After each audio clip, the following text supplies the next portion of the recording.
5 seconds. He's going to throw it. Howard leaps. He has it. Touchdown. Carolina back from the dead to tie the game with 2 seconds to go. Snap back, spot down. The kick is cleanly away. It is good. And Nick it's Weiler with a yes, sir. 54-yard field goal.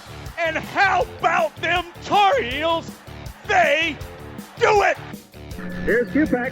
Gives off to Amos. He's got it. He's Unbelievable. Unreal. Jordan back to kick. It's blocked again. Picked up. It'll be a touchdown, Carolina, for Bracy Walker. He blocks his second punt and scores his second touchdown of the season. It's 14-13. Mr. Jordan beat Mr. Walker. Bernard fields it at the 26. Heading to the far side. Gio at the 35. Gio, he's at the 50. No, he's not. Yes, he is. Gio is going to take it for a touchdown. Are you kidding me? This is the Heel Tough Blog Podcast on Spreaker.com. Hey guys, and welcome into this edition of the Heel Tough Blog Podcast. Of course, you guys know last night we were up in Chapel Hill for the open practice. Well, we're back in Charlotte now, but we got a guy that is up in Chapel Hill right now working for Go Heels. Our guy, Pat James, is joining us here today. So, Pat, we ended up wrapping up fall camp. It's now that close. We just said it, 11 days away. They're going to start preparing for South Carolina. And so I thought last night, was interesting. It wasn't, a practice that was going to show a ton to fans, but I thought it was a good opportunity for the fans to come out. And I mean, for a practice, there was actually a little bit of a decent showing out there. Yeah, for sure. I was actually, I didn't really know what to expect in terms of the turnout for the practice last night, but I would say that it kind of surpassed my own expectations. And I think, a lot of guys, like Carl Tucker, Charlie Heck, guys who are in their last year here, who have never experienced an open practice like that, they're pretty appreciative of the opportunity to be able to go out there and be in front of everybody, before, this is the home opener here in about 2 weeks. So, that was one of the things that Mac Brown really focused on. And, of course, in that home opener, it seems like Sam Howell is probably going to be our starting quarterback, barring just a disastrous game against South Carolina. This was announced on Sunday. And, I think we all kind of saw this coming a little bit just because of the overall talent level of Sam. But, in your mind, are you a little bit shocked that it happened this quickly, or does this make a little bit of sense? I think it makes sense. I mean, honestly, when the coaching staff, they've repeatedly said since training camp began that, these three guys are so close. And, Mac even said, within a few weeks of being here, that, we have three quarterbacks here who we think can, handle the job anywhere. And, I think that's truly the case. I think the amount of separation in between Sam and whoever that number two guy is considered to be right now was pretty thin. But I think that they do like, what Sam can do. He is a dual threat option, and I think that's going to be valuable moving forward, especially, a lot of people have been talking, especially in recent days, just about kind of where the offensive line stands.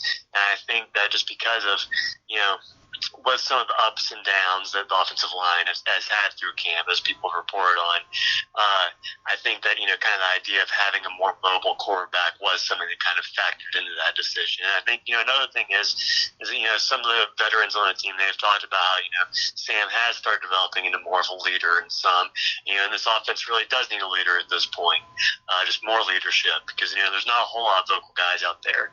So it'll be interesting to see if he can kind of assert himself a little bit more now he kind of has an idea of the position that he's in. So, you talked about the offensive line. It seemed like that, what you said, there's been some inconsistencies. That was kind of what we saw last night from them in some of the team drills and a couple of the install drills. Is this an area where Tar Heel fans should be concerned? It seems like these guys definitely have some talent, but I think it is going to take them a little bit of time to adjust. Am I wrong thinking that? I think for the most part you're correct. It's a very interesting unit because there obviously has been, as people have raised, throughout camp, kind of maybe some, I don't know if concerns is necessarily the right word, but, they have had their ups and downs with the offensive line. But at the same time, you look at some of these guys, and, this unit could also, it feels like it could be the unit that kind of ends up being the difference maker for this team and could end up emerging as one of the best offensive lines in the ACC. I mean, you just look at, obviously UNC's without William Sweet from a year ago, but, and the center position wasn't as fluid as it is now. But a year ago, UNC was, the number 5 pass blocking team in the country, according to Pro Football Focus. That's something that kind of went overlooked a little bit, just amid all the struggles of last season. But, you still have Charlie Heck around, who, his presence is going to be vital for this team. Nick Polino, he's going to be along there. You don't necessarily know where he's going to be playing at, whether it's going to be center or right guard. And then I think, a lot of hype has come out of this camp about Ed Montilus and just how much he's progressed. And then Jordan Tucker at right tackle has also shown signs of being, a really solid option.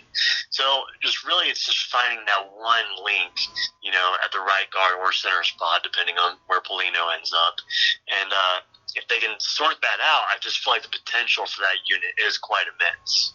So the defensive line, I thought last night, you could say, with the offensive line being up and down, maybe that was one of the reasons they shined. But I thought for the most part, they looked really, really good. And we've heard some rave reviews coming out of camp, not only about the guys that are starting like Aaron Crawford and Jason Strobridge, but also about the guys that are going to be rotational guys behind them. Guys like Zach Gill, who I thought looked really good last night, and Jaleel Taylor. So when you look at the depth of this defensive line, is this defensive line unit one that maybe some of the people in the ACC outside of Carolina, the people that cover Carolina don't realize it is really a really good unit? I think it definitely could be. Obviously, Aaron Crawford and Jason Strobridge are both, as the coaching staff has said for, quite some time now, both NFL players. And, it's great to see, Jason back out there, after, not practicing at all in the spring, and he's looked really good. He's probably been, it'd be hard to say that put one player on the top of the list, but he's definitely in the top, I say 2 or 3 guys in terms of their overall camp performance this fall. And Aaron Crawford, obviously, he's a proven veteran. And also, he's obviously considered outside linebacker for the most part, but Tamon Fox has just been amazing as well. So you have 3 really high quality players up there who are going to be able to get to the quarterback, you would think. And then, those younger guys who you mentioned, Jaleel Taylor, a lot of hype around him as he's kind of progressed over camp. For being a guy who weighs around 318, 320 pounds, they really like just, how well he can move. He's really twitchy. And then Zach Gill, obviously you look, a lot of length there. And he's also a guy who, has kind of stood out to me in terms of the way that he's kind of, obviously some of these guys that we talked about are experienced guys, but even him in that on the interior defensive line stuff, he's a guy who I've heard being very vocal during practices and stuff, which I thought was interesting, just considering how young he is.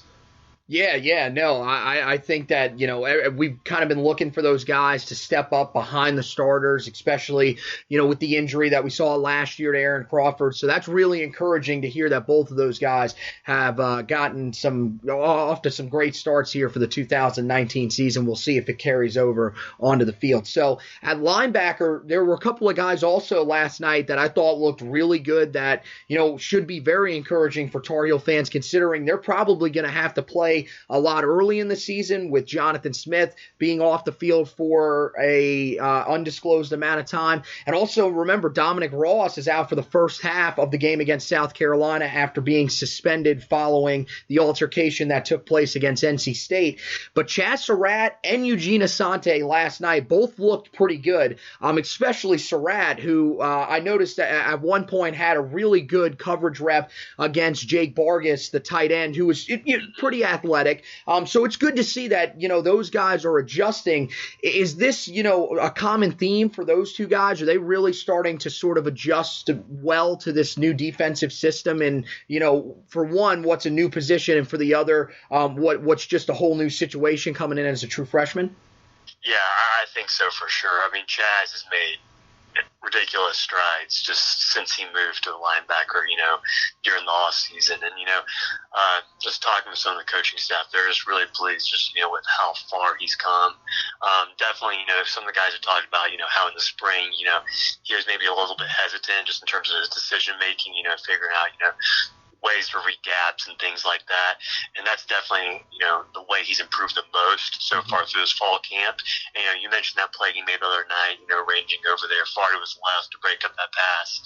And also, I feel like he's also shown a lot more physicality, as he's kind of gotten more and more used to the position. I mean, it wasn't supposed to be any sort of major hit. It really wasn't a major hit, I would call that. But, he made pretty hard contact with Michael Carter at one point during some drills last night, and it was just kind of surprising to see him do that just from that position. So I think the coaching staff is really pleased with where he's at, and I'm very intrigued.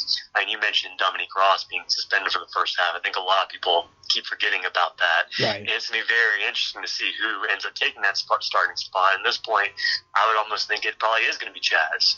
And then you mentioned Eugene Asante, true freshman who kind of arrived much later than most freshmen do in terms of enrolling at UNC. But, since he's gotten here, he had a lot to catch up on.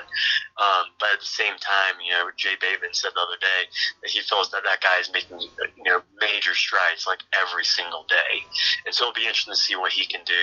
Tommy Thigpen, when he spoke about Eugene, back in May, he was really excited to see what that guy could do, especially since, he isn't really a natural linebacker, played a lot of running back there in high school and everything. So I think the coaching staff is really excited about what he can do. What exactly his role will be this season, I'm not exactly sure. But he'll be interesting to monitor going forward. Same thing with Kadri Jackson, who they are kind of moving all over the place, it seems like.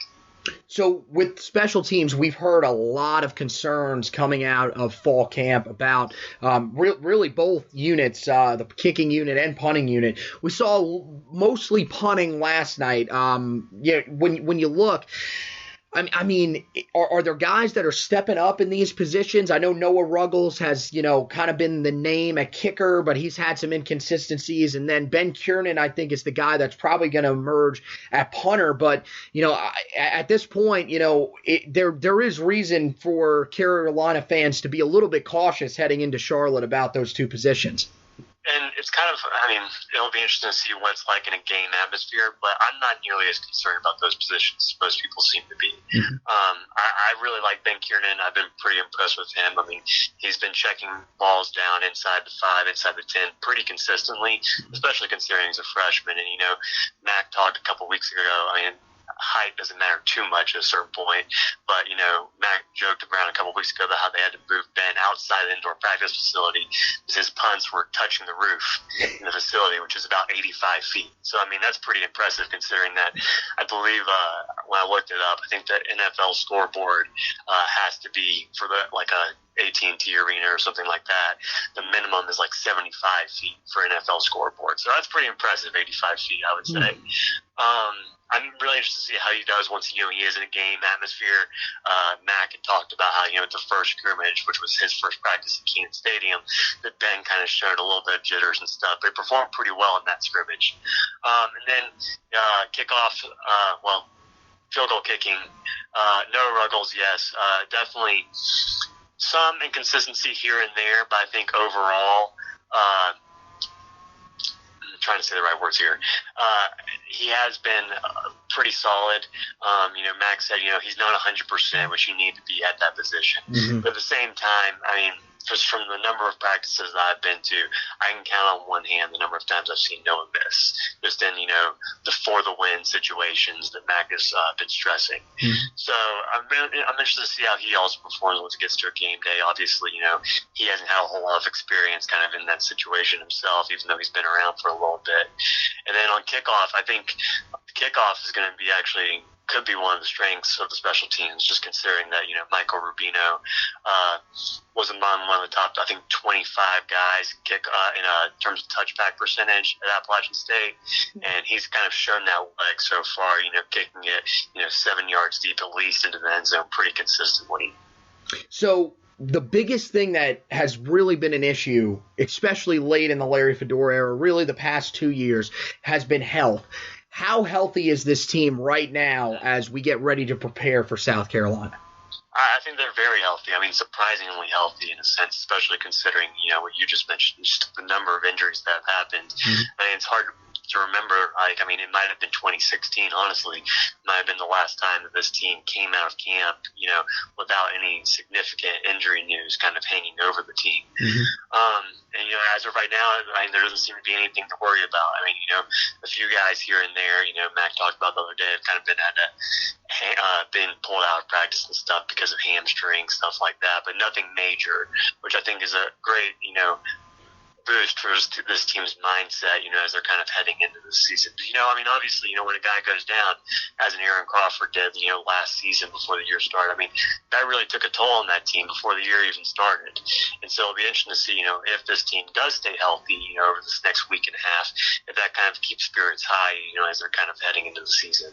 Yeah, it's especially important to stay healthy on the defensive side of the football where the depth isn't quite as strong as you'd like it to be. Well, Pat, thanks for stopping by with us, man. I know you're going to be in Charlotte, and hopefully we'll run into you out there. You do a great job over there at Go Heels covering the Tar Heels, and tell everyone where they can follow you so they can make sure they keep up with everything on Twitter.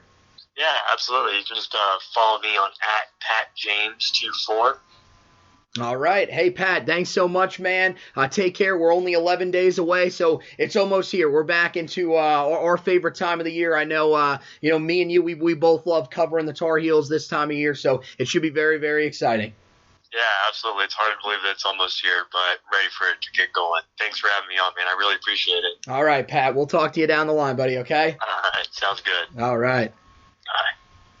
So that is Pat James of GoHeels.com. You guys can check out everything that him and Lee Pace and a few of the other guys that they have over there at Go Heels. They do a fantastic job covering the Tar Heels. Of course, they are the guys that really are the closest to the team. They're the guys that get to go in. They got their camera guys that go in and take photos during training camp. So they get the most exclusive access.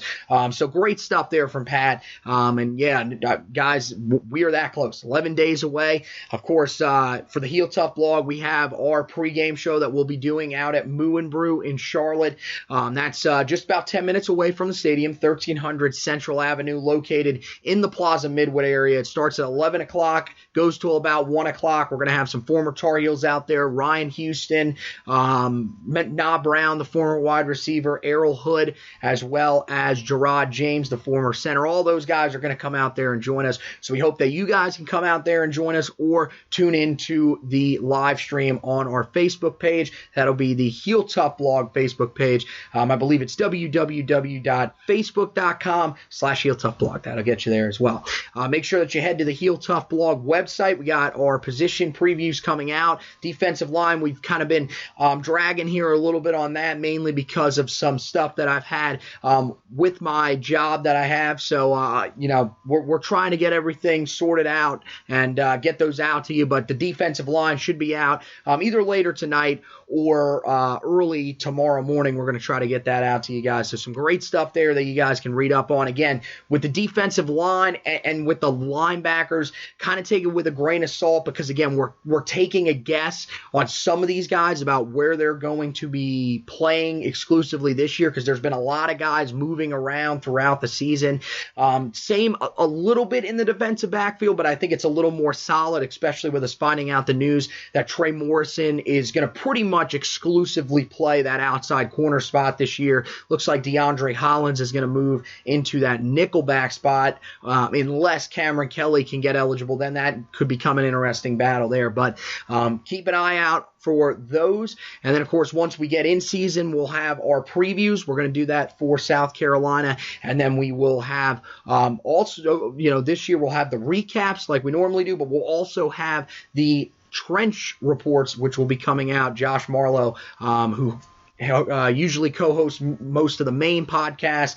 He's going to be doing those for us during the season, so that'll be great. We'll be doing the podcast weekly for you guys, reviewing the game from the previous week, and then turning and previewing the game for the next week. So, want to thank Pat James for stopping by, and of course, want to thank you guys, and as always, remember, go Tar Heels!